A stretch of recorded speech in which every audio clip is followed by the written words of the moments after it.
Hello दोस्तों, आज हम बात करेंगे पित्त की पथरी के बारे में, जिसे हम गॉल ब्लैडर स्टोन या गॉल स्टोन्स भी बोलते हैं। मैं हूं doctor ANM Danish, laparoscopic surgeon, proctologist, Hyderabad. तो शुरू करते हैं आज का वीडियो।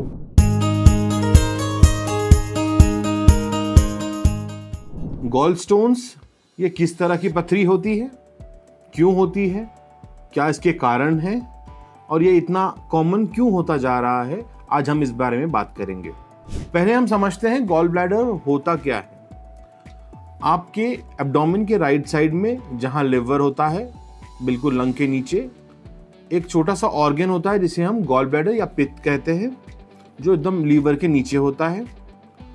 जो लिवर जूस प्रोड्यूस करता है, जिसे हम बाइल कहते हैं, वो वहां पर जमा होता है, यानी स्टोर होता है, जो कि डाइजेशन में आगे जाके हाजमा या डाइजेशन में काम आता है।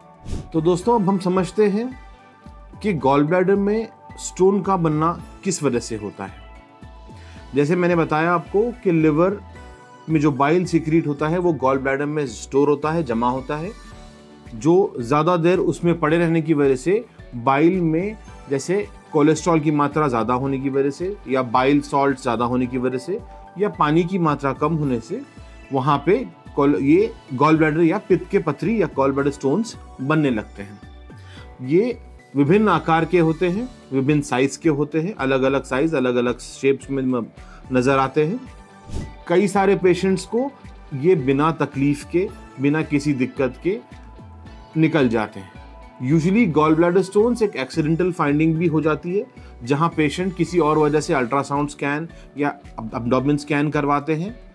उसकी जांच के दौरान अगर किसी को दिखाई देता है कि वो उनको पित्त में पथरी है या गॉल ब्लैडर स्टोन है। अब हम बात करेंगे गॉल ब्लैडर या पित्त की पथरी के सिम्टम्स के बारे में। आपको पता कैसे चलेगा आपको गॉल ब्लैडर या पित्त की पथरी की शिकायत है।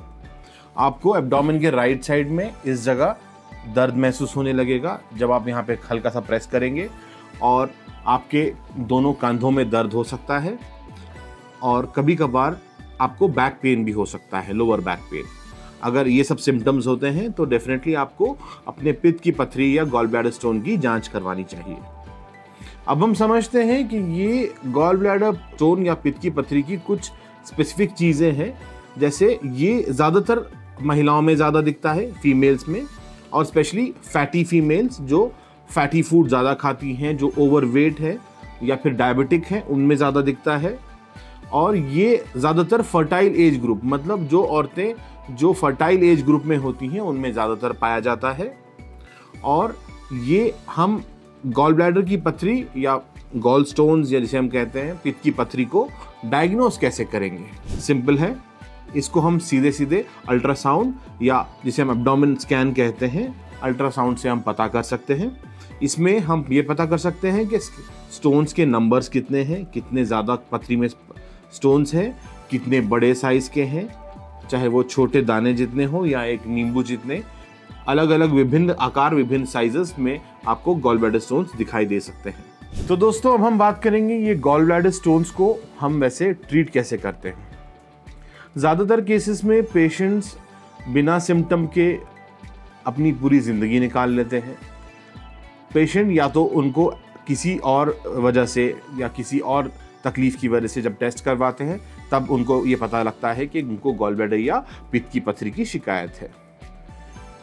अक्सर ऑन सर्जिकल ट्रीटमेंट या फिर कुछ ना करने से भी ये चीज़ें मैनेज की जा सकती हैं। बट क्योंकि आजकल फैसिलिटी के होने के वजह से हम ये कहते हैं पेशेंट्स को कि आप सर्जिकली इसे रिमूव करवा लें। जैसे दो तरीके हैं, एक है ओपन सर्जरी, जो आज बहुत कम इस्तेमाल किया जाता है। अब नई टेक्निक्स में हम जिसे बोलते हैं दूरबीन का ऑपरेशन, यानी लैप्रोस्कोपिक सर्जरी, जो सबसे सेफ और सबसे बेस्ट है आपके पित्त की पथरी को निकालने के लिए। यूजुअली यहाँ हम पित्त की पथरी नहीं निकालते, हम आपका गॉल ब्लैडर यानी पित्त की थैली को निकाल के दूरबीन से बाहर रख देते हैं। तो दोस्तों, अगर आपको हमारा वीडियो या कंटेंट पसंद आ रहा है तो प्लीज़ हमारे चैनल को लाइक करें, फॉलो करें और सब्सक्राइब करें। हम ऐसे और वीडियोस बनाते रहेंगे, आपसे जुड़ेंगे। Thank you.